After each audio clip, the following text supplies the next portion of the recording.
আজকে আমি বানিয়ে দেখাবো সম্পূর্ণ নতুন একটা পরোটার রেসিপি, কাঁচকলার পরোটা।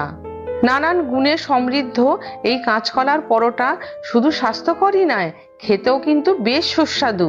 আর তার সাথে থাকছে জিভে জল আনার স্বাদে মশলা ক্যাপসিকাম রেসিপি। তাহলে আসুন দেখে নিই আজকের রেসিপি, মশলা ক্যাপসিকাম আর কাঁচকলার পরোটা।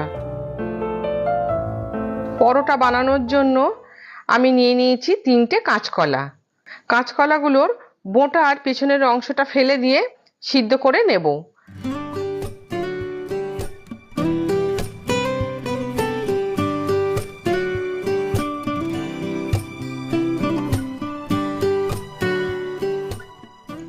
কড়াইতে বেশ কিছুটা জল দিয়ে দিচ্ছি, কাঁচকলাগুলো দিয়ে দিচ্ছি।